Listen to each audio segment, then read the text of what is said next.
একদিন এমন হলো যে হামজা রাদিয়াল্লাহু আনহু তিনি শিকারে গিয়েছেন, এদিকে আবু তালেব দুনিয়া থেকে চলে গিয়েছে, আম্মাজান খাদিজা রাদিয়াল্লাহু আনহা একই বছর চলে গিয়েছেন। এমনি নবীজির মাথার উপর ছায়া এখন কম, সাপোর্ট কম। এর মধ্যে হামজা তিনিও তো নবীজির চাচা এবং তিনিও সুপুরুষ সাহসী। একদিন তিনি শিকারে গিয়েছেন, শিকার তো বুঝেন, তিনি জঙ্গলে শিকার করতে গিয়েছেন, তিনি মক্কায় নাই। আল্লাহ রসুল কোন জায়গায় দাওয়াত দিয়ে ফিরছেন, আবু জাহাল গিয়ে নবীরে গালি দিতে শুরু করলো। আল্লাহ রসুল একটা জবাব দিচ্ছেন, একটাও না, চুপচাপ শুনে যাচ্ছেন। কিন্তু আবু জাহাল, ওই যে বললাম এক হাতে তালি বাজে, এই আবু জাহাল নিজের থেকে এবার নবীরে গালি তো দিল, এতেই পেট ভরল না, একটা পাথর হাতের মধ্যে নিয়ে আল্লাহ রসুলের মাথা লক্ষ্য করে ছুঁড়ে মারলো। নবীজির কপালে লেগে কপাল ফেটে রক্ত দর করে গড়িয়ে পড়তে লাগলো। এরপর আল্লাহ নবী কোনো কটু কথা বললেন না, তার সাথে মোকাবিলায় গেলেন না। কেন গেলেন না? নবী শক্তিতে পারতেন না এজন্য? নবী শক্তিতে পারতেন না এজন্য? নাউযুবিল্লাহ। আল্লাহ প্রত্যেক নবীকে অন্তত 100 জন পুরুষের শক্তি দেন, 1 জন 2 জন না, 10 জন 20 জন না, কয়জন? আরে কয়জন? 100। তো কেমন পুরুষ? ওই হ্যাংলা পাতলা মরা পুরুষ না, কামেল। অন্তত 100 পুরুষের শক্তি আল্লাহ তাআলা এক একজন নবীর গায়ে দেন। আমার নবী যদি মোকাবেলা করতেন, আবু জাহাল টিকতে পারতো তার সামনে? নবী মুসাকেই দেখেন না, নবী মুসা আলাইহিস সালাম 2 লোকের ঝগড়া বেঁধেছে, তিনি চাচ্ছিলেন ঝগড়াটা মিটমাট করতে। আপনার এখানে যদি ঝগড়া লাগে আপনি কি করেন? 2টারে আগে 2 দিকে ধাক্কা মেরে সরান, তারপর বোঝাপড়া করেন, এই তুইও থাম, এই তুইও থাম, কি সমস্যা বল, কি সমস্যা বল, এভাবেই তো সমাধান হয়। তো নবী মুসা আলাইহিস সালাম তিনিও চাইলেন ঝগড়াটা থামাবেন। এখন থামাতে চাইলে একটু ধাক্কা তো দেওয়াই লাগবে, না হলে মানুষের মাথায় রাগ উঠলে তো মুরব্বীদের কথাও শুনতে চায় না। আর তিনি তো জোয়ান মানুষ, তখনও জোয়ান, মুরব্বী না, তখনও তিনি আনুষ্ঠানিকভাবে নবুয়ত প্রাপ্ত হন নাই। তিনি শুধু ঝগড়া থামানোর জন্য হালকা পাঞ্চ করলেন, ওই বড়সড় ঘুষিও না, হালকা পাঞ্চ করলেন একটু দূরে সরানোর জন্য। ফলাফল সবাই জানেন, নবীর হালকা ঘুষি খেয়েই আহত হয়েছিল না জায়গায় নিহত হয়ে গিয়েছিল?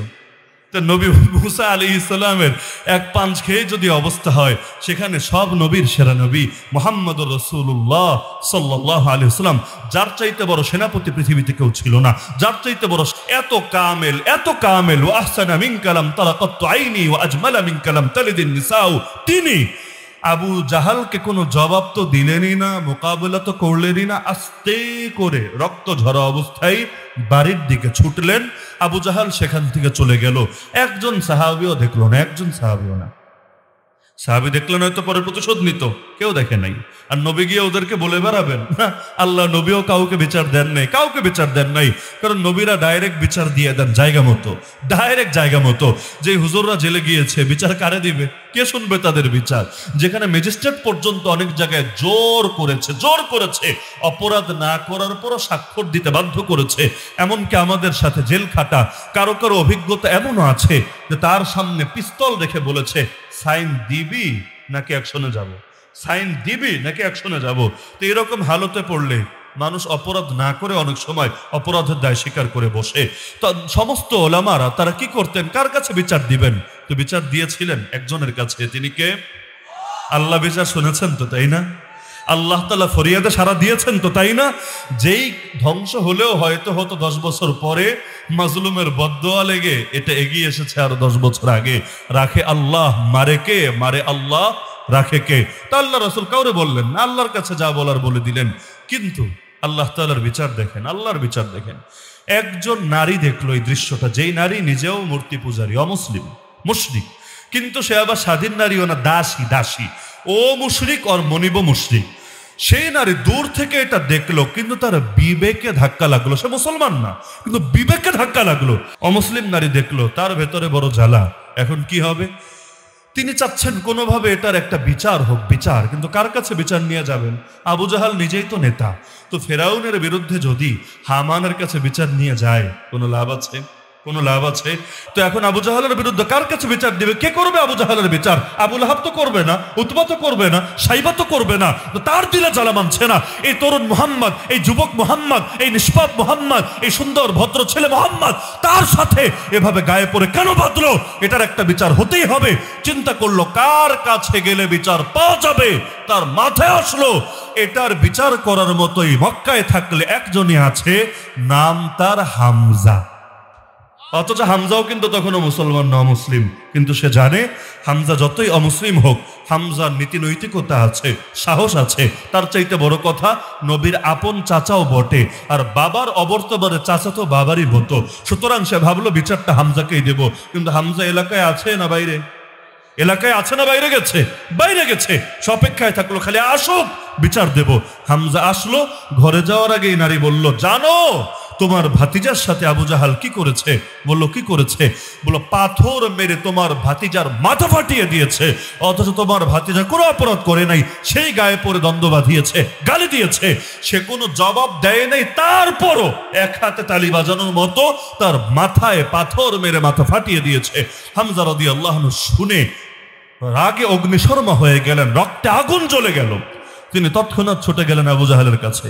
তিনি বারবার ভাবছেন, আবু জাহালকে তাহলে সবচাইতে ভালো শিক্ষা দেওয়া হবে কি করলে?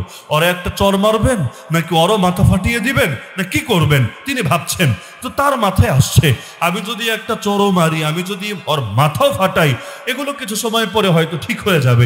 আর ও যেহেতু অন্যায় করেছে, ওর ভেতরে একটা আলাদা সান্ত্বনাও থাকবে। তো এখন তিনি চিন্তা করছেন যে আবু জাহাল ও তো অপরাধ করেছে, ওরে মাইর দিলেও অত লাগবে না, কি করলে লাগবে? এবার তার মাথায় একটা প্ল্যান আসলো। সুবহানাল্লাহ, মানে আল্লাহ কিভাবে কবুল করে, প্ল্যান আসলো। তিনি গিয়ে বললেন, তোর এত বড় সাহস, তুই আমার ভাতিজার গায়ে হাত তুলেছিস, তার মাথা ফাটিয়ে দিয়েছিস, ওয়া আনা আলা দীনিহি, অথচ আমিও তো তার ধর্মের অনুসারী, তার ধর্মকে কবুল করেছি। তো তোর হিম্মত থাকলে পারলে আমার সাথে লাগ দেখি। বাস্তবে তিনি ধর্ম কবুল করেন নাই, বাস্তবে তিনি কালেমা পড়েন নাই, বাস্তবে তিনি মুসলমান হন নাই। বললেন কেন? আবু জাহালকে শিক্ষা দেওয়ার জন্য। বললেন কেন? আবু জাহালকে শিক্ষা দেওয়ার জন্য, ভিন্ন কোনো মাকসাদই নাই। আবু জাহাল এটা শুনে এমন ভাবে শক হয়ে গেল, কি জবাব দিবে, কি মারবে, ওর মাথায় কাজ করছে না। হায় হায় হায়, এটা হলো কি? কারণ হামজা ছিল আর এক হাত, ওমর হলো আর এক হাত। এমন এক হাল, তোর ডাইন হাত বাম হাত সব শেষ হয়ে যাচ্ছে, মানে ওর মাথায় ধরছে না। আব ক্যা হোগা? কিন্তু মাঝে মাঝে হয় না, বাসের চাইতে কঞ্চি বড়। তো এখন আবু জাহাল চুপ, কথা বের হচ্ছে না। ওর পাশ থেকে এক পাতি নেতা, এক সাঙ্গপাঙ্গ, এক ডালপালা, সে দাঁড়ায় বলল, তোর এত বড় সাহস হামজা, আজকে তোরে শেষ করে দিব, আজকে তোরে শেষ করে দিব। এখন ও তো বোঝে নাই, কিন্তু আবু জাহাল তো জানে, হামজার গায়ে যদি একটা টোকাও লাগে, টোকা, নবীর তো মাথা ফাটিয়েছে, হামজার গায়ে যদি একটা টোকাও লাগে, ওই পাতি নেতা যাবে যাবে, আবু জাহালের 14 গোষ্ঠী নিধন হবে। কারণ হামজার ঠেলা খাওয়ার মতো যোগ্যতা ওর ভেতরে নাই। ও বলল, চুপ থাক, তুই চুপ করে বস, আমি ওর ভাতিজাকে মেরেছি, ও তো আমাকে কিছু বলতেই পারে, সুতরাং তোরা কেউ প্রতিবাদ করবি না, তোরা চুপ থাক। তখনও কিন্তু হামজা মুসলমান হন নাই, পয়েন্ট বুঝেন, তখনও মুসলমান হন নাই। তা কেন বললেন? ওরা শিক্ষা দেওয়ার জন্য। বাড়িতে আসার পর তার মাথায় কাজ করলো, হায় আল্লাহ, আমি এটা কি করলাম? জীবনে কোনোদিন মিথ্যা বলি নাই, আজকে মিথ্যা বললাম। আরব নেতাদের বৈশিষ্ট্য ছিল এটা, যে ওরা আর যাই করতো মিথ্যা বলতো না। কেন? যে মিথ্যা বললে ওদের অনুসারীরা ওদেরকে আর নেতা মানবে না। কারণ মিথ্যুক মানেই ধোঁকাবাজ, মিথ্যুক মানেই প্রতারক, মিথ্যুক মানে অবিশ্বাসী। তো বিশ্বাসী যদি না থাকে, ওরে আর নেতা মানার কি অর্থ থাকে? এজন্য ওরা কাফের হওয়ার পরও মিথ্যা বলতো না, এই ব্যাপারে তারা সতর্ক থাকতো। হামজা রাদিয়াল্লাহু আনহু চিন্তা করলেন, হ্যাঁ আমি কি করলাম? মিথ্যা বললাম, এটা তো ঠিক হলো না আমার দ্বারা। এখন আল্লাহকে বললো, আল্লাহকে ইস্তেখারার মতো আর কি, আল্লাহকে বললো, আল্লাহ আমি তো কথা একটা বলে ফেলেছি, যদি এর মধ্যেই কল্যাণ থাকে তুমি আমাকে বাস্তবেই মুহাম্মাদের অনুসারী বানায় দাও, আর যদি কথাটাই ভুল থাকে তাহলে তুমি আমাকে এখান থেকে সরায় নাও, আর এই মিথ্যা থেকে কিভাবে প্রায়শ্চিত্ত করব এটা আমারে বুঝায় দাও। রাতের বেলা দোয়া করে বসলো, কারণ তারা মুশরিক ছিল কিন্তু নাস্তিক ছিল না, মুশরিক ছিল কিন্তু নাস্তিক ছিল না। মুশরিক বুঝেন, আল্লাহরেও মানে কিন্তু সঙ্গে অনেকে শরিক করে, আর নাস্তিক মানে আল্লাহর খেয়ে আল্লাহর পরে আল্লাহ আবার কি, ওই আল্লাহরই অস্বীকার করে বসে। তো তারা কি নাস্তিক ছিল না মুশরিক ছিল? এমনকি আবু জাহালও মুশরিক ছিল, আবু লাহাবও মুশরিক ছিল। অথচ এই বাংলাদেশে বহুত নাস্তিক আছে, এমনকি ইবলিসও কিন্তু কাফের ছিল, কাফের, নাস্তিক না। আল্লাহ যখন বের করে দিচ্ছে তখনও বলছে, রব্বি বিমা আগওয়াইতানি, হে আমার রব, হে আমার রব। তো আল্লাহকে যে রব বলে তারা নাস্তিক বলে? আরে তারা নাস্তিক বলে, ইবলিসও নাস্তিক না। তো মানুষদের মধ্যে যারা নাস্তিক হয়, ওরা ইবলিসের চাইতেও যে নিকৃষ্ট, এটা বুঝতে পিএইচডি করা লাগে। দিনে বৃষ্টি হয়েছে, রাস্তার অবস্থাও খুব গুরুতর। এরপর আপনারা যারা হিম্মত করে একমাত্র আল্লাহ এবং তার রাসূলের মহব্বতে এখানে কাদার উপরে বসে আছেন, দ্বীনের জন্য দিলের মধ্যে গভীর ভক্তি, শ্রদ্ধা এবং মহব্বত না থাকলে কেউ নিজের ঘর ফেলে এত কষ্ট করে এখানে এসে পড়ে থাকার কথা না। তা আল্লাহর জন্য এই যে কোরবানি, আল্লাহর দ্বীনের জন্য এই যে মহব্বত, আল্লাহ তাআলা এটাকে কবুল করুন এবং আমাদের আখিরাতের নাজাতের জরিয়া হিসেবে কবুল করুন। বছরে দুই একবার আমাদের এমন পরিস্থিতিতে পড়তে হয়, নিজেরও তো আসতে কষ্ট হয়। জুতা খুলেছে সেই রাস্তায়, আসলাম খালি পায়ে এখানে, তো পা একবার দিলে চলে যায় ডানে, একবার চলে যায় বামে, দুই পাশ থেকে দুজন ধরে সাপোর্ট দিয়ে কোনো রকম এনে পৌঁছিয়েছে। সাধারণত কিশোরগঞ্জে আমার এই অভিজ্ঞতাটা হয়। এর আগে হয়েছিল ফজু পাগলার এলাকায়, সেই হাওরের ভেতরে। তো হাওরে তো এটা স্বাভাবিকই বটে। দ্বিতীয়বার হলো এই পিরিজপুরের এই মাহফিলে যদিও আগে দুইবার এসেছি, তবে এবারের অভিজ্ঞতাটা স্পেশালভাবে মনে থাকবে। কিন্তু তারপর আসার পরে এই দৃশ্যটা দেখার পর দিলের মধ্যে আলাদা মহব্বত জেগে ওঠে। কারণ কষ্টের বিনিময়েও যদি কিছু মানুষের ঈমানি খোরাক হয়, তাহলে এর চাইতে বড় কষ্ট করাটাও কোনো ব্যাপার না। আমাদের বুজুর্গানে দিন কষ্ট করেছিলেন বলেই আমরা মুসলমান হতে পেরেছি, ইসলাম চিনতে পেরেছি। আমরা নয়তো গাড়িতে এসিতে বসে বসে এসে মাহফিল করে যাই, কিন্তু আমাদের পূর্বপুরুষরা তো আর এত আরামের সাথে দাওয়াত দিতে পারে নাই। সেই যে নৌকা নিয়ে নেমেছে, জানে না এই নৌকা কোথায় গিয়ে থামবে। আওয়ামী লীগের নৌকা না, আবার ওই পানিতে যেটা চলে আর কি। তো সেই যে নৌজনে চড়ে নেমেছে, জানে না এই নৌকা কোথায় গিয়ে থামবে। যেখানে থেমেছে সেখানে দাওয়াত শুরু করে দিয়েছে। পেটে খাবার পড়লেও দাওয়াত চালিয়েছে, যদি খাবার না থাকে তাও দাওয়াত চালিয়েছে। মানুষ যদি সালাম দিয়ে বরণ করে নিয়েছে তাও দাওয়াত চালিয়েছে। আর যদি মানুষ তাদের পথে কাঁটা বিছিয়েছে তাও দাওয়াত চালিয়েছে। আলহামদুলিল্লাহ, তাদের সেই ঈমানি মেহনতের বদৌলতেই আল্লাহ তাআলা এই দেশটাকে 90% মুসলমানের দেশে পরিণত করেছে। এমনকি এমনভাবে এই মাটির বিন্দু বিন্দুতে আল্লাহ তাআলা ইসলামকে ঢুকিয়ে দিয়েছে। কত নাস্তিক, কত সেকুলার, কত ডেমোক্রেটিক, কত লিবারেল, কত হিন্দুত্ববাদী নিয়মিত চাচ্ছে এই মাটি থেকে যে কোনো মূল্যে ইসলামকে উৎখাত করতে। কিন্তু উৎখাত করতে যারা আসছে ওরা নিজেরাই উৎখাত হয়ে যাচ্ছে, কেউ পারছে না এখান থেকে ইসলামকে দূর করতে। এমনকি একজন না পারলেও, যে বাংলা একটা কথা আছে, একবার না পারিলে দেখো শতবার। এই পথে বেকুবরা হাঁটছে। একদল যেই কাজ করতে করতে করতে মানুষের দিলে ঘৃণা সৃষ্টি হয়ে অস্ত্রই ভোতা বানিয়ে ফেলেছে। আরেক দল এসে আবার সেই ভোতা অস্ত্র দিয়েই আবার ইসলামের বিরুদ্ধে কথা বলতে শুরু করে।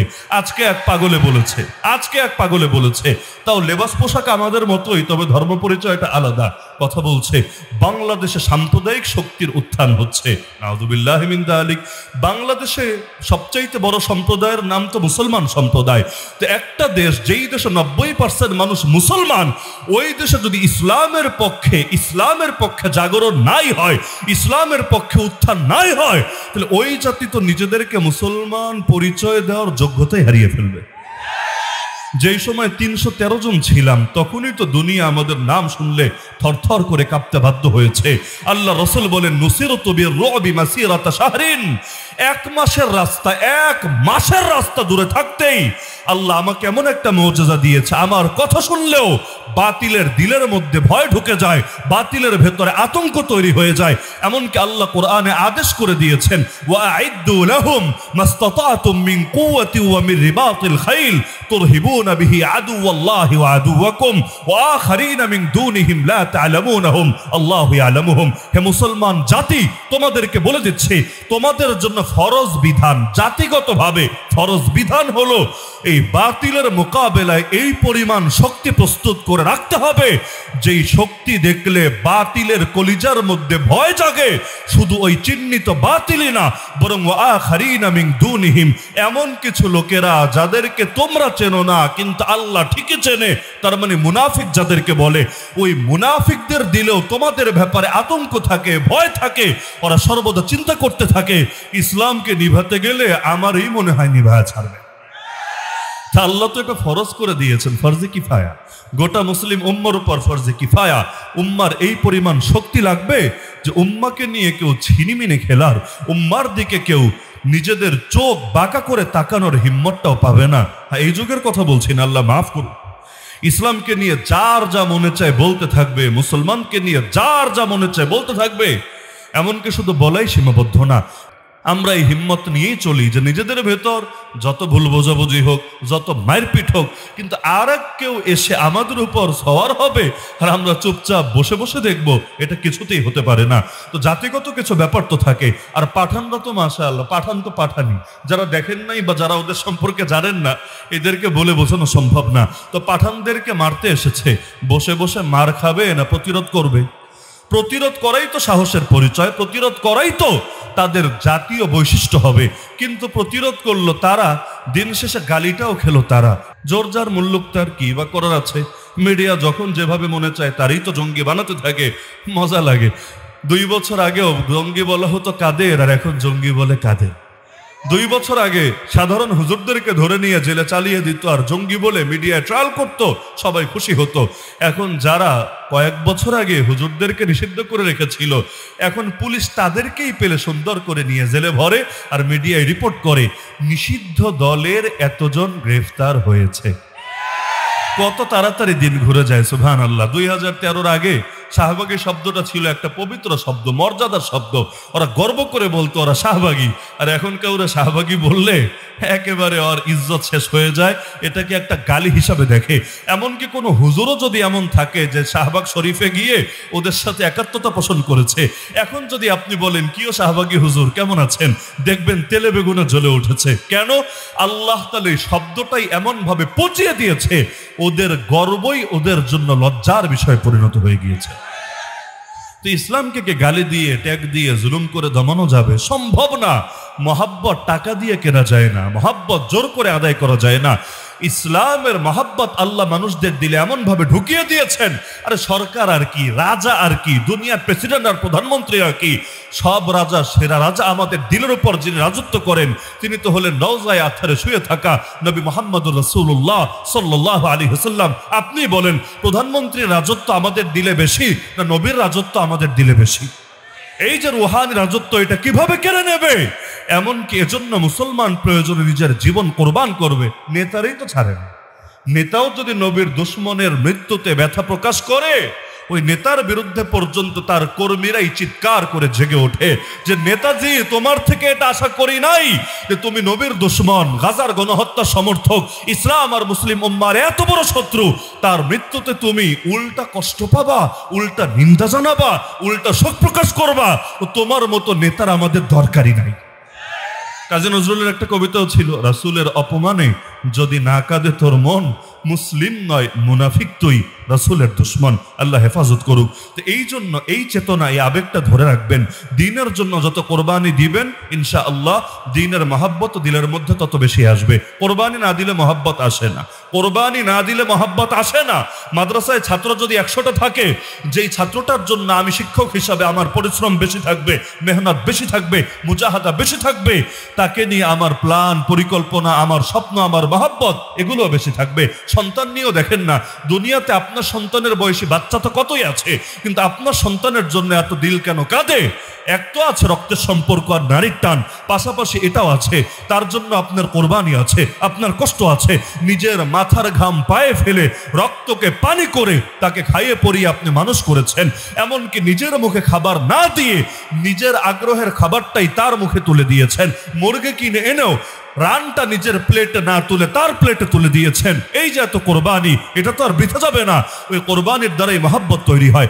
আল্লাহ চাইলে মাদেরকে এত কষ্ট না দিয়ে বাচ্চা পাঠাতে পারতেন, নাকি পারতেন না? আল্লাহ পারতেন না? নাউযুবিল্লাহ, অবশ্যই পারতেন। তাহলে এত কষ্ট কেন হয়? এত কষ্ট কেন হয়? এমনকি স্বাভাবিক শুধু প্রেগন্যান্সির কষ্ট তা তো নাই, ডেলিভারির সময় তো এই পরিমাণ কষ্ট হয়। আপনাকে ধরে আপনার 10-20টা হাড্ডি ভেঙে দিলে যতটা যন্ত্রণা হবে, একজন নারীর নর্মাল ডেলিভারি হলে এর চাইতেও বেশি যন্ত্রণা হয়। আর যাদের সিজার হয় তাদেরও সাময়িকভাবে হয়তো কষ্টটা ওই সময় কম হয়, কিন্তু গোটা জীবনের জন্য তাকে এই কষ্টটা বয়ে বেড়াতে হয়। না পারে ভারী একটা জিনিস উঠাতে, প্রথম দিকে তো নিজের বাচ্চাটারাও পারে না কোলে নিতে। এই যে সারাটা জীবন এত কষ্ট করতে হয়। এমনকি বাচ্চা জন্ম হয়ে যে স্বাবলম্বী তাও তো না, মুরগির বাচ্চা জন্ম হয়ে কেমন, বান্দরের বাচ্চা জন্ম হয়ে কেমন। বান্দরের বাচ্চা তো জন্ম হয়ে লাফানো শুরু, ওরে লাফানোর ট্রেনিংও দিতে হয় না। মানে জন্মগতভাবে এক একটা নিজম মজুমদার, জন্মগতভাবে এক একটা ফজু পাগলা।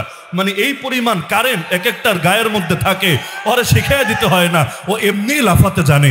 অপর দিকে মানুষের বাচ্চা কত অসহায়, কত অসহায়, কিচ্ছু করতে পারে না। এই যে পুরোটা নির্ভরশীল থাকে মায়ের উপরে। বাবা অর্থ দেয় ঠিক আছে, কিন্তু মার জন্যই তো কোরবানিটা সবচাইতে বেশি হয়। কেন? এর কেনর জবাব পাবেন আপনি পরবর্তী মহাব্বতের মধ্যেও একটা নজর দেন না। মায়ের কোরবানি বেশি, মায়ের দিলে আল্লাহ মহাব্বতও ঢেলে দিয়েছেন বেশি। তাহলে কোরবানি দিলে মহাব্বত কমে না বাড়ে? এই কোরবানি জিনিসটা যেন তো না ভাববেন না। ইসলামের জন্য সবচাইতে বেশি কোরবানি ছিল নবীজির। সমস্ত নবীদের কোরবানি সমস্ত উম্মতের চাইতে বেশি। হাদিসের মধ্যে আছে আশাদ্দুন নাসি বালাআন আল আম্বিয়া, সবচাইতে কঠিন পরীক্ষায় আক্রান্ত হন নবীরা। কেন? নবীদের ঈমান উম্মতের চাইতে কম এজন্য? নাউযুবিল্লাহ, প্রশ্নই আসে না। বরং নবীদের ঈমান বেশি এজন্য। তার মানে যার ঈমান হবে যেমন, তার উপর পরীক্ষা এবং কোরবানিও আসবে তেমন। আল্লাহ রাসূল হাদিসে বলেন ইউবতালার রাজুলু বিহাসাবি দীনিহি, প্রতিটা ব্যক্তিকে তার দিনদারি আর তার ঈমান অনুপাতে পরীক্ষা হবে। আরে বেলালে হাবশির যত কঠিন পরীক্ষা হলো, আমি আলী হাসান ওসামার তো এত কঠিন পরীক্ষা হচ্ছে না কেন? আমার ঈমান তার চাইতে বেশি এই কারণে না রে ভাই। ওই কেজি ওয়ানের বাচ্চার পরীক্ষা হয় একরকম, আর অনার্স মাস্টার্সে যে আছে ওর পরীক্ষা হয় আরেক রকম। প্রত্যেকের যোগ্যতা যেমন, যোগ্যতার লেভেল যেমন, তার পরীক্ষাটাও হয় তেমন। ওই মাস্টার্সের ছেলের মতো যদি কেজি ওয়ানের বাচ্চারে কেউ পরীক্ষা নিতে চায়, ওই শিক্ষকের দৌড়ানো দিয়ে স্কুল ছাড়া করবে। আবার যদি সে অনার্স আর মাস্টার্স ওই কেজি ওয়ান আর প্লে নার্সারির মতো প্রশ্ন করে, ওরে নিয়ে গোটা দুনিয়ায় ট্রোল হবে, মানুষ চিৎকারি মারবে। এজন্য আল্লাহ রাব্বুল আলামিনও আমাদের থেকে একরকম পরীক্ষা নেন না। যার ঈমানে যত পাওয়ার, আল্লাহ তার থেকে তেমন পরীক্ষাটাই নেন। আল্লাহ সাধ্যের বাইরে বোঝা চাপিয়ে দেন না। এজন্য জীবনে যদি পরীক্ষা কম আসে, বেশি খুশি হয়ে যায় না। আমাদের হালত তো এমন, আমার জেলে যাওয়া লাগে নাই, বিশাল বড় বুজুর্গ হয়ে গেছে, আমার দিনের জন্য কখনো হুমকি ধমকি পেতে হয় নাই, তো কি হয়েছে রে ভাই? এগুলো কোনো কামিয়াবির কথা না, কোনো কামালাতের কথা না, বরঞ্চ উল্টাটা হতে পারতো তোমার জন্য গর্বের বিষয়। এজন্য জেল খেটেছে, কিন্তু জেল নিয়ে গর্ব করে না এমন কোন হুজুরটা আছে আমারে বলেন? অথচ চোররা কি জেল খাটা নিয়ে গর্ব করতে পারে? ডাকাতরা কি জেল খাটা নিয়ে গর্ব করতে পারে? কোন অপরাধী কি জেল খাটা নিয়ে গর্ব করতে পারে? পারে না। কিন্তু আলেম ওলামারা জেল খাটা নিয়ে গর্ব করে কি না? এমনকি এটাকে এমন ভাবে উপস্থাপন করে পাবলিকও যাতে জেল খাটতে রেডি হয়ে যায়। রেডি হয় মানে কি? যদি দিনের জন্য যাওয়া লাগে, হুজুর আমিও যেতে রেডি আছি, এইরকম মানসিকতা যদি সবার মধ্যে চলে আসে। এজন্য যারাই জেল খেটে এসেছে, জেল নিয়ে তারা আলোচনা করেছে নাকি করে নাই? কেন করেছে? এ কারণেই করেছে, পাবলিকের দিল থেকে জেলের ভয়, জুলুমের ভয়, হামলার ভয়, মামলার ভয়, গুমের ভয়, আয়না ঘরের ভয়, ক্রসফায়ারের ভয়, ফাঁসির ভয় সব যদি বের হয়েই যায়, ইনশাআল্লাহ এদের হাত ধরেই আগামীর বাংলাদেশ ইসলামের বাংলাদেশ হবে। কারণ ইসলাম নিয়ে ষড়যন্ত্র ছিল, ষড়যন্ত্র আছে, ষড়যন্ত্র থাকবে। ষড়যন্ত্র করে না তখন যখন সেটাকে চ্যালেঞ্জ মনে করে না। যখনই চ্যালেঞ্জ মনে করে, সেটাকে দমানোর জন্য সবাই তেড়ে আসে। সবাই জানে ইসলাম হলো আলো, আলো যদি জ্বলে যায় অন্ধকার টিকতে পারবে না। আলো জ্বললে অন্ধকার থেকে সম্ভব, আর আলো নিভে গেলে অন্ধকারকে ডেকে আনতে হয় না, অন্ধকার আপনা আপনি চলে আসে। এজন্য আপনি দেখেন বেলালে হাবশি কি ছিল? সে কোনো পাবলিক ফিগার না, কোনো সেলিব্রিটি না, কোনো নেতা না, তার দল নাই, তার কর্মী নাই, তার সমর্থক নাই, তার ফলোয়ার্স নাই, কিচ্ছু নাই। তো এই বেলাল মুসলমান হলেই কি অমুসলিম হলেই কি এটা নিয়ে ওর মনিবের চিন্তা করার কি দরকার? সে একটা গোলাম। গোলাম তো গোলাম রে ব্যক্তি স্বাধীনতা দাও না, তোমার কি সমস্যা? হ্যাঁ, বড় কেউ যদি মুসলমান হয় বুঝলাম, তারে দেখে 10 জন হতে পারে, তো গোলামরা দেখে আবার কে মুসলমান হবে? তো ওর মতো চলতে দে না, কিন্তু দিচ্ছে না।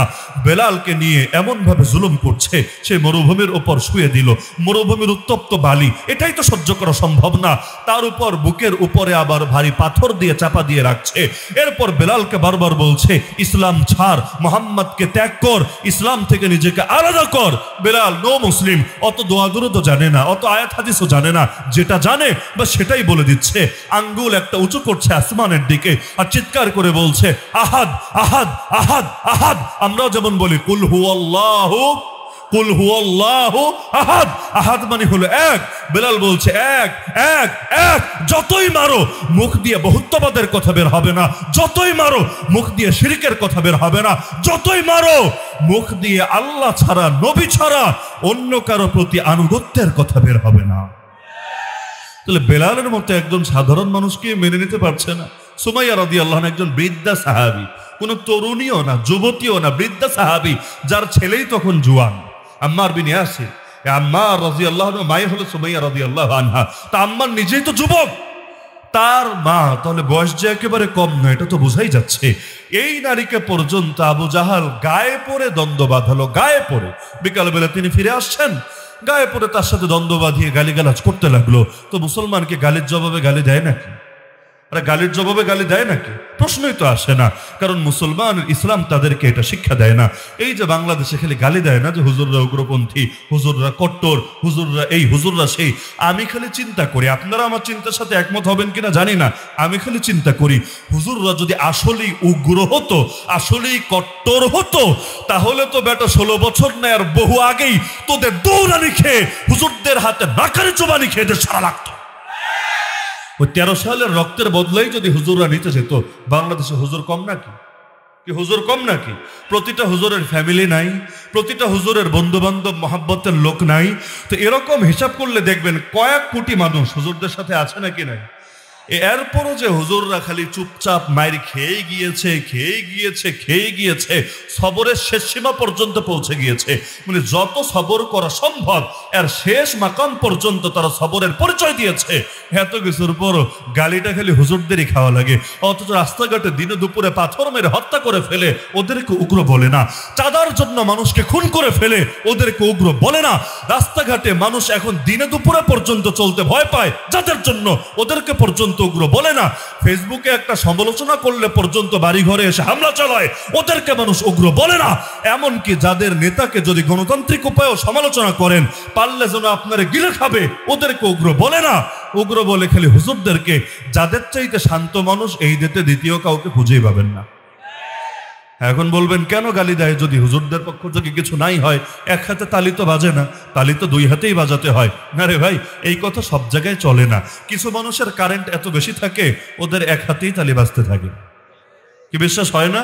না হলে এই পাগলাটারে কে খেপিয়েছিল? সারা বছর ওর ডিস্টার্ব কেন চলতে থাকে? বছরে 1 মাসে পাগল হতে পারে, বুঝেন নাই? বছরে 1 মাসে পাগল হতে পারে, অথবা কখনো রাগ বেশি হলে মুখ দিয়ে কথাবার্তা বের হতে পারে। সারা বছর একটা মানুষ এত পাগলামি করে কিভাবে? তো এত বড় মাকামে থেকে, তার মানে এদের এক হাতে তালি বাজে নাকি বাজে না? গতকাল ঘোষণা দিয়েছে আমাদের সিলেটেও নাকি নির্বাচন করার ইস্যু আছে তার ভেতরে। সিলেটের 19 আসনের যে কোনো আসনে একটা দলের সভাপতিরা তাও চ্যালেঞ্জ করে বলছে যে আমি যদি আপনার সাথে দাঁড়াই, আপনি পারবেন আমার সাথে পাস করতে? মানে আল্লাহর বান্দা পাস করবে। এখন আমারও জানাই নাই, এজন্য তার কপাল। না হলে আমি বলতাম কবুল কবুল কবুল, 3 বার কবুল বললাম, চলে আসেন আমার আসনে।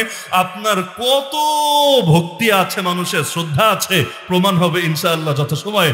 আমার জন্য প্লাস পয়েন্ট হতো, মজা লাগতো। ওই বেদাতিরা বিভিন্ন সময় চ্যালেঞ্জ দেয়, 1 কোটি টাকা, 10 কোটি টাকা, 100 কোটি টাকা। বেদাতিরা আবার কোটির নিচে বোঝে না, মালপানি ভালোই তো পায়, সেজন্য মাশাআল্লাহ চ্যালেঞ্জটা বড় অঙ্কের হয়। আমাকে যেই কেউ চ্যালেঞ্জ দিয়েছে, আপনাদেরও মনে থাকার কথা, আমি চ্যালেঞ্জ নিয়েছি না? সেটা চিটাগাং থেকেই দেখ, আর ফরিদপুর থেকেই দেখ, আর দেশের যে মাথা থেকেই দেখ, আমি নিয়েছি। এমনকি আমার বড় খুশি লাগে, যাক আলহামদুলিল্লাহ, তোমার সাথে একবার বিতর্ক করেই যদি 1 কোটি পাওয়া যায়, খারাপ তো না। আমার মতো মানুষের জন্য 1 কোটি টাকা তো ছোটখাটো ব্যাপার না। 1 কোটি যদি পাওয়া যায়, খারাপ কিসের? তো বাংলাদেশে আবার যা বাজেট হয় পুরোটা হাতে আসে না, মাঝখানে কিছু এদিক সেদিক চলে যায়। ওই রকম যদি 50% যায় তাও তো লস না। একদিনে যদি 50 লাখ কামানো যায়, খারাপ কিসে? আমি কবুল বলে রাজি হয়ে যাই, কিন্তু আল্লাহর বান্দাদেরা টর্চ লাইট দিয়েও খুঁজে পাওয়া যায় না। এমনকি বাংলাদেশে আল্লামা বাবুনগরের মৃত্যু কি স্বাভাবিক ছিল? যারা জানেন তো জানেন, যারা জানেন না জানার চেষ্টা করেন, অন্তত পরিবারের কাছে গিয়ে তাদের মতামতটাই শুনে দেখেন। আগে পরে সব ঘটনা মিলানোর পর আপনার আকলে সাক্ষ্য দেবে। কি দরকার ছিল এই মুরব্বী মানুষগুলোকে গুপ্ত হত্যা করার? কি দরকার ছিল তাদেরকে? আমাদেরকে তাও তো জেলে পাঠিয়েছে, একদিন আবার জেল থেকে মুক্তিও মিলেছে, তো তাদেরকে দুনিয়ার বাইরে পাঠিয়ে দেওয়ার কি দরকার ছিল? তার মানে ওদের নীতি হলো যাকে চ্যালেঞ্জ মনে করবে তাকে দুনিয়া থেকেই বিদায় করে ছাড়বে। এটা জঙ্গিবাদ হবে না। এটা কট্টরপন্থা হবে না, এটা উগ্রবাদ হবে না। না হলে সুমাইয়া রাদিয়াল্লাহু আনহা বৃদ্ধা সাহাবী, আবু জাহাল গালি দিল, তিনি জবাব দিলেন না। আবু জাহালের হাতে একটা বর্ষা ছিল, বর্ষা বুঝেন? এখন তো টেডা যুদ্ধ হয় বিভিন্ন এলাকায়, আপনাদের আশপাশেও হয়। ওই টেডার আসল ভার্সন যেটা আর কি, সেই বল্লম বর্ষা হাতে ছিল, সেটা দিয়ে এই বয়স্কা নারী সাহাবী সুমাইয়া রাদিয়াল্লাহু আনহা তার লজ্জাস্থানে, হাতেও না, পায়েও না, বুকেও না, লজ্জাস্থানে, লিডার নিজে, তার সাঙ্গপাঙ্গ না, চেলাচামুন্ড না, লিডার নিজে, সেখানে এমন জোরে এক আঘাত করলো, সুমাইয়া রাদিয়াল্লাহু আনহা জায়গায় তরপাতে তরপাতে তরপাতে শহীদ হয়ে গেলেন। কি অপরাধ ছিল তা? এখন তো নাস্তিকতাও নাকি অধিকার হয়ে গেছে, অধিকার, যে যা করবে সবই অধিকার। তাহলে আমরা যদি বলি ইসলামের বিজয় চাই, এটা হয়ে যাবে অনধিকার, এটা হয়ে যাবে জঙ্গি হওয়ার কারণ। আর বাকি দুনিয়া নাস্তিকতা করবে, এটাও অধিকার। কেউ নবীরে গালি দিবে, ওইটাও নাকি অধিকার। অথচ অধিকার থাকলে তো সবার জন্য থাকা দরকার। কোন নারী যদি শর্ট পোশাক পরে ঘোরে, দেখবেন সব ফেমিনিস্ট, এমনকি তসলিমা নাসরিনরাও ওপার থেকে তার পক্ষে দাঁড়িয়ে যাবে। কিন্তু কোন নারী যদি বোরকা পরে ঘোরে, হিজাব পরে ঘোরে, নিকাব পরে ঘোরে, তখন দেখবেন ঠিকই তাকে নিয়ে টিটকারি করে। এমনকি টিটকারির জবাব যদি কেউ দেওয়ার চেষ্টা করে, ঢাকা ভার্সিটি যেমন হয়েছে, এক নারীর হিজাব নিয়ে ট্রোল হয়েছে, সেই নারী আবার পাশও করেছে, সবাই হিজাব হিজাব বলে আনন্দ প্রকাশ করেছে যে হিজাব নিয়ে টিটকারি মারলি, দেখ হিজাব বিজয়ী হয়েছে। এইটা নিয়ে আসে ইন্ডিয়া থেকে শুরু করে বাংলাদেশ, ওদের মাথা গরম। দেখ দেখ, এই মনে হয় মোল্লা মুন্সিরা, ইসলামপন্থীরা সবার উপরে হিজাব জোর করে চাপায় দিবে। অথচ এটা ছিল জুলুমের প্রতিবাদ, এটা ছিল অন্যায়ের প্রতিবাদ, এটা ছিল নারী অধিকারের পক্ষে প্রতিবাদ। লেকিন আমরা প্রতিবাদ করলেও খারাপ, আর ওরা যা করবে তাই ভালো। এটা কি সাম্য না বৈষম্য? যেমন একটা বলি, কেউ যদি বলে কথার স্বাধীনতার দাবি হলো নবীরাও গালি দিতে পারে, যারা নবীরা গালি দেয়, যুক্তি এইটাই, আমার মুখ স্বাধীন, দেশ স্বাধীন, আমার কথা স্বাধীন, যারা মনে চায় তারা গালি দিব, তুমি এটা, তোমার যদি ভালো না লাগে তুমি কথা দিয়ে জবাব দাও, এরকম যুক্তি দেয় না? আরে ভাই, এরকম যুক্তি দেয় কি না? যদি তোর মুখে স্বাধীনতার দাবি হয় নবীরে গালি দেওয়া, নবীর সঙ্গে বেয়াদবি করা, তার মানে তোর মুখে কোনো লাগাম নাই, লাগাম নাই। এই লাগামহীনতাই যদি হয় স্বাধীনতা, তাহলে এই স্বাধীনতা তো অন্যদেরও ভোগ করতে দেওয়া উচিত। তো মুসলমানের হাতও তো স্বাধীন, মুসলমানের হাতও তো স্বাধীন, তো তার হাতেরও তো লাগাম থাকা উচিত না? তোর মুখে স্বাধীনতার যদি দাবি হয় আল্লাহ নবীরে গালি দেওয়া, মুসলমানের হাতের স্বাধীনতার দাবি হবে তোর মতো বেঈমানকে দৌড়ে দৌড়ে জাহান্নামে পৌঁছানো। কিন্তু না, মুসলমান করলে ওইটা ভাল লাগবে না, কিন্তু নিজে করলে ওইটা ভাল লাগবে। এইটা তো ঠিক না রে ভাই। তুমি যদি চাও মুসলমানের হাতের লাগাম থাক, নিজের মুখেও লাগাম দিয়ে রাখো, নিজের মুখেও লাগাম দিয়ে রাখো, কিন্তু নিজের মুখে লাগাম দিবা না, খালি মুসলমানদের লাগাম পরে রাখার চেষ্টা করবা। এটা হবে না। কেউ পাবে আর কেউ পাবে না, তা হবে না, তা হবে না। তা হামজা রাতে দোয়া করে শুইল, আল্লাহ দোয়া কবুল করলেন। সুবহানাল্লাহ বলবেন না? সকালে তার দিল ঝুঁকে গেল, ছুটে গেল ভাতিজার কাছে। ভাতিজার নাম মুহাম্মদুর রাসূলুল্লাহ সাল্লাল্লাহু আলাইহি ওয়াসাল্লাম। এতকাল কিন্তু নবীর জবানে আয়াত কম শোনে নাই, হাদিস কম শোনে নাই, তো দিল তৈরি ছিল না। এখন দিল তৈরি হয়ে গেছে, আলহামদুলিল্লাহ। আসল বিষয় তো দিল, আসল বিষয় দিল। নবী বলেছেন প্রতিটা মানুষের দিল ঠিক, সব ঠিক, দিল নষ্ট, সব নষ্ট। এজন্য দেখবেন ক্ষমতায় থাকলে ওয়াজ একরকম আসর করে, ক্ষমতায় না থাকলে আরেক রকম আসর করে। যেই টাকলাগুলা ক্ষমতায় থাকতে ইসলামকে রাষ্ট্রধর্ম হিসাবে দেখতে চায় না, সংবিধান থেকে রাষ্ট্রধর্ম ইসলামকে বিদায় করতে চায়, ওই টাকলারাও আপনাদের আশপাশে, ওই টাকলারাও ক্ষমতা চলে গেলে ওয়াজ মাহফিলে আইসা বয়ান শুই না, চোখ দিয়া পানি পড়ে, কান্দে আর কান্দে। তার মানে পার্থক্য হয় নাকি হয় না? আরে হয় নাকি হয় না? ক্ষমতায় যাওয়ার আগে মাজারে যায়, মাহফিলে আসে, মুতামিমের কাছে যায়, পীরের কাছে যায়, ওয়াজ মাহফিলে ঘুরে ঘুরে দোয়া নেয়, জুম্মার দিন প্রথম কাতারে গিয়ে বসা যায়। আর নির্বাচনের পর ক্ষমতা পাওয়া গেলে 5 বছর আল্লাহর বান্দারে টর্চ লাইট দিয়েও খুঁজে পাওয়া যায় না। এমন হয় নাকি হয় না? তো হামজা এতকাল দিল তৈরি ছিল না, আলহামদুলিল্লাহ দিল তৈরি হয়েছে। এসে বলে, ভাতিজা আমাকে ইসলাম সম্পর্কে একটু বুঝাও না, আমাকে ইসলামের সৌন্দর্য সম্পর্কে কিছু তুমি ধারণা দাও না। আল্লাহ রাসূল সাল্লাল্লাহু আলাইহি ওয়াসাল্লাম ইসলাম সম্পর্কে কয়টা হাদিস বললেন, কয়টা কথা শুনালেন। সঙ্গে সঙ্গে সে বলে উঠল, আশহাদু আল্লা ইলাহা ইল্লাল্লাহ ওয়া আশহাদু আন্না মুহাম্মাদান আবদুহু ওয়া রাসূলুহু। তো হামজা মুসলমান হলো কারো দাওয়াত পেয়ে নাকি জালেমের জুলুমের বিরুদ্ধে প্রতিবাদ জানাতে গিয়ে?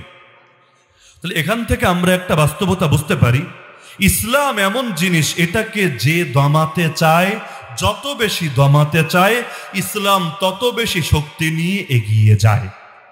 দমাতে না চাইলে হালকা আগায়, দমাতে চাইলে স্পিড বেড়ে যায়। যেমন ধরেন গাড়িতে চড়েছেন তো আপনারা সবাই, তাই না?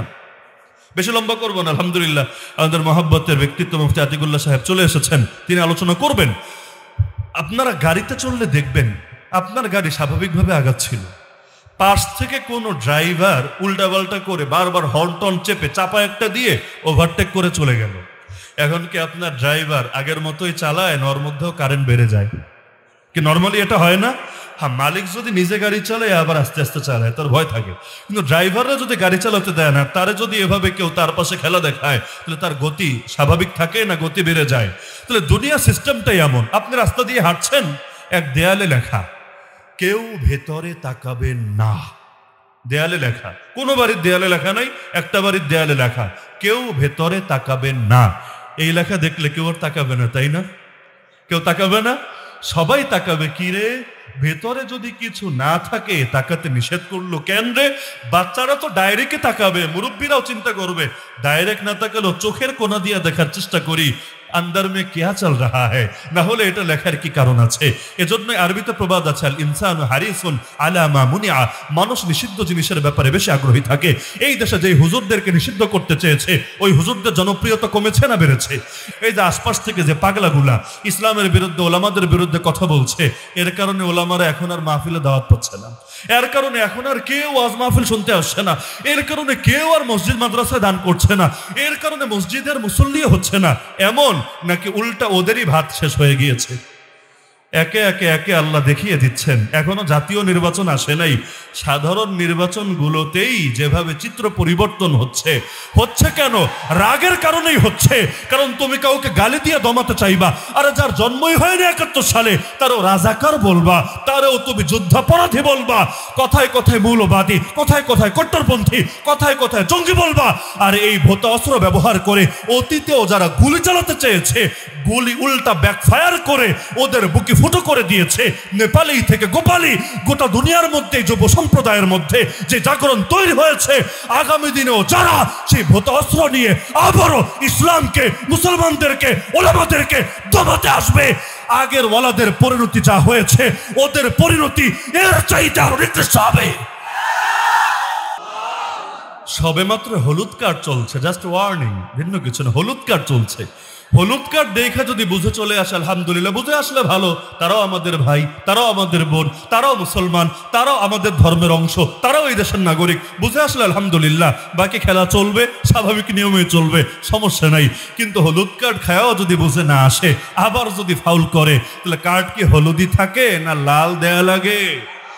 এই দেশের মানুষের দিল থেকে ইমানের মহব্বত কেড়ে নিতে পারবা না, ওলামায়ে কেরামের রুহানি ধর্মীয় আধ্যাত্মিক নেতৃত্ব কেড়ে নিতে পারবা না। এই দেশ থেকে ইসলামকে তোমরা মোটেও কোণঠাসা করতে পারবা না। যতই সাম্প্রদায়িক বলে গালি দিবা, যতই বিভিন্নভাবে দমাতে চাইবা, এগুলো তোমাদেরই পতন ডেকে আনবে। সময় থাকতে যদি বুঝো আলহামদুলিল্লাহ, সময়ে যাওয়ার পরে ফেরাউনও কালেমা পড়ার চেষ্টা করে, লাভ হয় না, লাভ হয় না।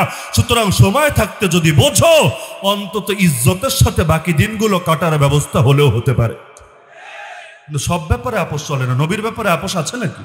কেউ যদি খতমে নবুয়তের ব্যাপারে আল্লাহ রসুলের শানের পক্ষে অবস্থান না নিয়ে কাদিয়ানীদের পক্ষে অবস্থান নেয়, তাহলে মুসলমানের দিলে আর মহাব্বত থাকবে না, ঘৃণা তৈরি হবে। কেউ যদি নবীর দুশ্মনের মৃত্যুতে শোক প্রকাশ করে, আর মুসলমানরা দাঁড়াতে গেলে মৌলবাদী বলে টিটকারি মারে, এ থেকে মুসলমানদের দিলে মহাব্বত কমবে না বাড়বে? কমবে, কমবে, কমতে কমতে এক পর্যায়ে ঘৃণা তৈরি হবে। সুতরাং এই যে কোরবানি দিচ্ছি আমরা ইসলামের জন্য, এর দ্বারা ইসলামের প্রতি মহব্বত যাতে আমাদের বাড়ে। আর সর্বযুগের বাস্তবতাই এটা, ইসলামের পক্ষে চলতে গেলে, ইসলামের পথ কথা বলতে গেলে টুকটাক বাধা আসবেই আসবে। বিশেষ করে নবীদেরকে বেশি বাধা দিত কারা? গরিবরা না নেতারা? ফেরাউন কি কে ছিল? নমরুদ কে ছিল? হামান কে ছিল? কারুন কে ছিল? আবু জাহাল, আবু লাহাব কে ছিল? সুতরাং ক্ষমতাসীনরা, এস্টাবলিশমেন্ট যদি বিপক্ষে চলে যায়, ভয় পাওয়ার কোনো কারণ নাই। রাত যত গভীর হবে, ভোর তত নিকটে চলে আসবে ইনশাআল্লাহ। রাত 3টার সময় হাঁটতেও ভয় লাগে, না জানি কি হয়, তো দিলে আবার আশাও থাকে। এই তো অল্প সময়, এরপরে সুবহে সাদিক উঠবে, আর সূর্য যখন উদিত হবে, গোটা পৃথিবী নতুন আলোয় আলোকিত হবে। সারা দুনিয়ায় অনেক কষ্ট হচ্ছে মুসলমানদের, অনেক রক্ত ঝরছে মুসলমানদের, নবীর ইজ্জত নিয়েও ছিনিমিনি খেলা হচ্ছে। কিন্তু ভয়ের পাশাপাশি স্বপ্নও দেখতে পারেন, রাত অনেক গভীর হয়েছে তো ইনশাআল্লাহ ভোরও অনেক ঘনিয়ে আসছে। আল্লাহ চাইলে আমাদের জীবদ্দশায় এই বাংলাদেশও ইসলামের বাংলাদেশ, কোরআনের বাংলাদেশে পরিণত হতে পারে। আর যদি তাতে আমার আপনারও অবদান থাকে, ইতিহাস আমাদেরকেও স্বর্ণাক্ষরে আমাদের নামগুলো লিখে রাখবে, আমাদেরকে স্মরণ করবে। আর ইসলামের বিজয় তো হবেই হবে। আমি যদি পক্ষে না থেকে বিপক্ষে থাকি, তাহলে সেই জামানার রাজাকার বলে লোকে চিনবে আমাকে। কারণ ইসলামের বিজয়ের দায়িত্ব নিয়েছেন কে? আমরা তো জাস্ট ওসিলা, বাপ ওসিলা, কিন্তু বাপ না থাকলে বাচ্চা না খায়া মরে না রে ভাই। আল্লাহ একভাবে না একভাবে খাওয়ার ইন্তজাম করেই দেয়। ইসলামকেও বিজয় করবেন কে? আমি আপনি যদি বৈশাও যাই, আল্লাহ প্রয়োজনে আবাবিল পাঠায় দিবেন, আল্লাহ প্রয়োজনে ল্যাংরা মশা দিয়ে খেলা সমাপ্ত করে দিবেন, আল্লাহ তাআলা চাইলে করোনা দিয়ে অনেকের অহংকারকে মাটির সাথে মিশিয়ে দিতে পারেন। তো সব তো আল্লাহর হাতে। যেহেতু পারবা না কেউ আল্লাহকে দমাতে, সুতরাং ইসলামের বিজয় হবেই হবে। এতটুকু গ্যারান্টি আছে তো? এতটুকু গ্যারান্টি আছে তো? আল্লাহ তাআলা আমাদের এই যে কথাগুলো দীর্ঘ সময় ধরে আলোচনা হলো, প্রতিটা কথাকে কবুল করুন, এবং যেই নিয়াতে আমরা এখানে কষ্টের মধ্যেও বসে আছি, আল্লাহ আমাদের